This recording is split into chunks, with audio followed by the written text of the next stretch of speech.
Hello, welcome to Fool's Journey Books. I'm sitting here reading Chaos International, issue number 15, which, based on the letters page, is from 1993. And I've been reading this very short article in it called Results Mysticism by Steve Wilson. I thought I would go through it because it sort of covers some fundamental aspects of Chaos Magick, and it's funny and enjoyable to read. So he starts off talking about pre-chaotic systems, which he sort of defines by incense and robes and chanting and all this kind of thing, and how they were not preoccupied with results. He mentions that Chaos Magick was actually called results magic, and he says the problem with the pre-chaotic systems was that they had no clear result in mind, and those existing members of the Jurassic tendency still carry out their tedious rites, getting awfully excited at the fact that they feel slightly different after an hour and a half of chanting, and striding about in rooms filled with incense.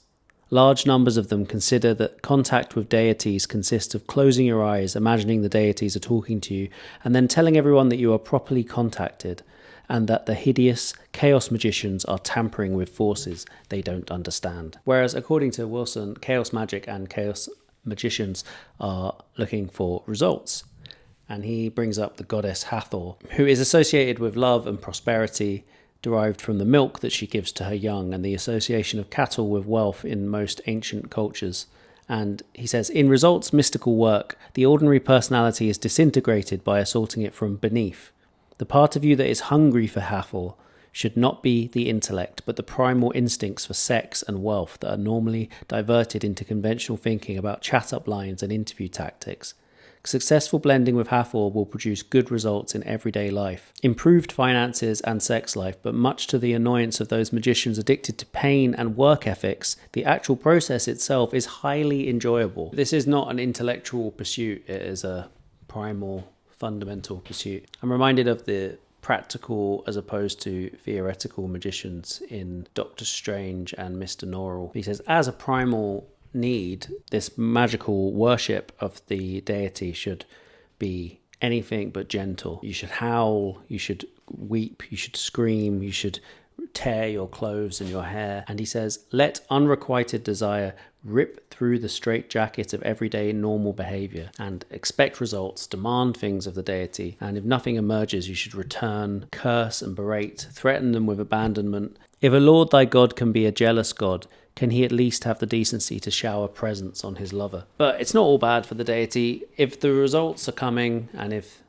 the demands are met, then the relationship should be a deep and personal one.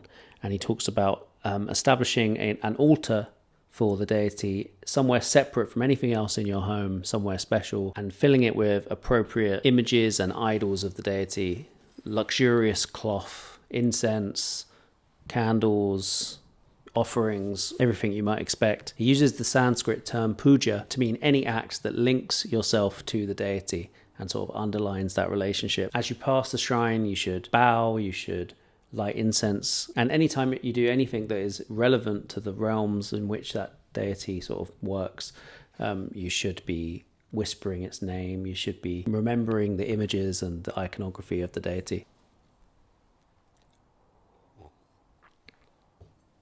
He says it doesn't mean becoming monotheistic, and even if you're a bit cramped for space, if you haven't enough room for a lot of shrines, use just one and keep relevant cloth, images, etc., assigning particular days or times of day for each deity. And he finishes up by saying, such mystical contact is deeply personal.